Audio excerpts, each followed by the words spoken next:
BJP में आज से सहयोग की शुरुआत हो गई, जहां मंत्री नितिन नवीन और राम सूरत राय मौजूद थे। लोगों की समस्याएं उन्होंने सुनी। वहीं तेज प्रताप के कार्यकर्ता के साथ पिटाई मामले पर नितिन नवीन ने कहा कि तेजस्वी अपने भाई को देखें फिर राज्य को। नितिन नवीन ने कहा कि तेज प्रताप को साफ करना चाहिए कि उनको फंसाया किसने है। तेज प्रताप तेजस्वी का नाम लेने से क्यों बच रहे हैं? सामने आकर बोले और सही विषय पर बोले। वहीं मंत्री ने तेजस्वी पर निशाना साधते हुए कहा कि तेजस्वी अपने घर को ही नहीं संभाल पा रहे हैं तो बिहार को क्या संभालेंगे। कॉमन सिविल कोड पर मंत्री नितिन नवीन ने कहा कि दो दल होते हैं तो विचारधाराएं अलग होती है, दोनों के वैचारिक मुद्दे भी अलग हैं, लेकिन जनता के समर्थन से कोई काम किया है, चाहे 370 हो या राम मंदिर हो, और आने वाले समय में कॉमन सिविल कोड पर भी जनता के बीच ही जाएंगे।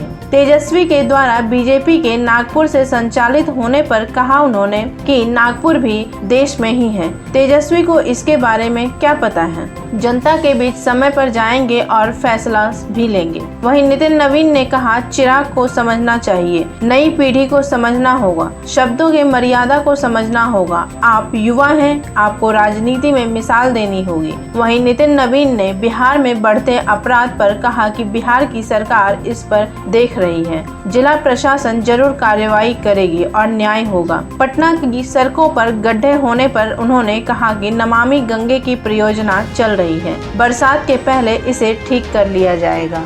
में अभी तक 1.5 वर्ष के अंदर पहले भी काम हुआ है, काम होते भी आ रहा है, लेकिन अभी समस्या जो सामने आ रहा है उसमें हम लोगों ने एक इसको डिजिटल किया है। डिजिटल होने के कारण बहुत सारे समस्या की जानकारी जो पूर्व में दादा परदादा के नाम से संपत्ति है, जो बच्चे लोग बाहर चले गए, अब वो ऑनलाइन चढ़ जाने के बाद उसमें जो त्रुटि है, जो परेशानी है, उनको बैठे पता चलता है, तो अपनी समस्या को लेकर के यहाँ आ रहे हैं। किनका ज़मीन कहाँ, कौन भाई घर में जो बचा हुआ हड़प रहा है, वैसे लोग आते हैं जिनका निदान हम सब लोग कर रहे हैं।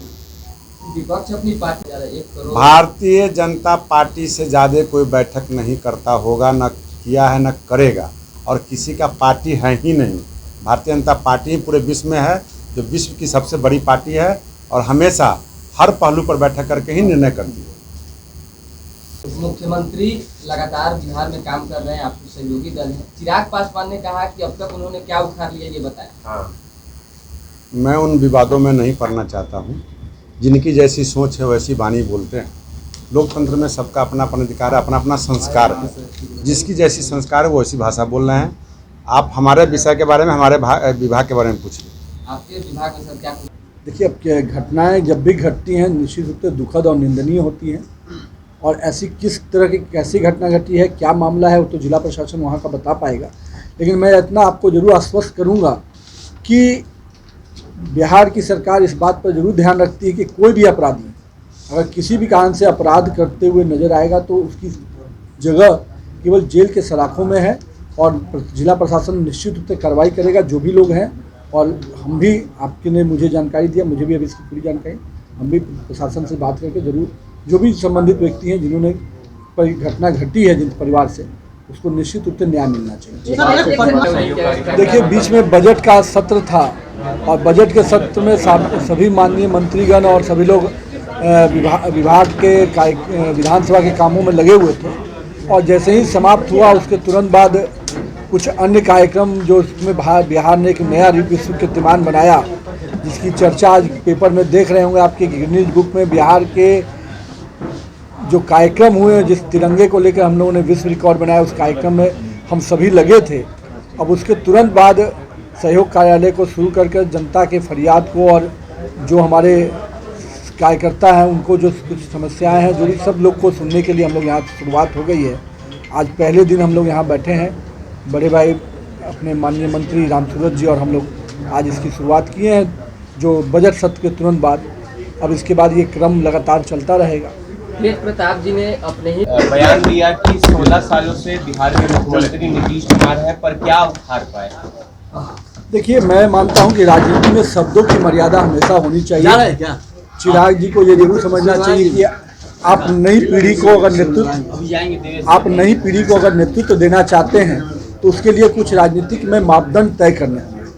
आप नई पीढ़ी को केवल वैसे शब्दों में नहीं उलझा सकते हैं जो शब्द अमर्यादित चीज़ें हैं।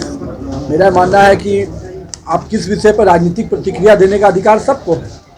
हर सत्ता और विपक्ष में ये चलता रहता है और समय समय पर ये नोकझोंक का राज्यों के सरकारों के बने और नहीं बने रहने पर चलता विषय रहता है। कोई सत्ता में होता है, कोई विपक्ष में होता है, लेकिन शब्दों की मर्यादा हमेशा ऐसा मापदंड स्थापित करना चाहिए जिससे कि हर व्यक्ति को कुछ सीखने का मौका मिले आपसे। और आप युवा हैं, तो युवा होने के नाते मेरा जरूर ये आग्रह होगा कि आप कुछ ऐसे मापदंड आदर्श स्थापित करें जिससे कि राजनीति को एक नई दिशा मिले। लोग वहाँ पे जाकर ये होते हैं। भैया मेरे कोई वो नहीं होता है। पहला बात समझिए, ये हमेशा ध्यान रखिए कि पटना में बड़े पैमाने पे नमामि गंगे की योजना चल रही है। वो नमामि गंगे की योजना क्या है? सीवरेज योजना है। और पूरे बिहार में मतलब ये सबसे इम्पोर्टेंट योजना चल रही है जो पटना में ड्रेनेज और सीवरेज को अलग कर रहे हैं। पुराने शहर में जब आप काम करेंगे तो थोड़ा सा शहर का डिस्टर्बेंस होता है, लेकिन उसको समयबद्ध करना, सिस्टमेटिक करना, ताकि कम से कम समस्या जनता को पैदा हो, इसके लिए लगातार हम लोग प्रयासरत रहते हैं। और पिछली बार भी बरसात के पहले हम लोगों ने उस पर आकलन किया था और इस बार भी कल हम इसकी समीक्षा बैठक किए हैं। हमने सभी संबंधित अधिकारियों को निर्देश दिया है कि यथाशीघ्र उसको समयबद्ध तरीके से करें।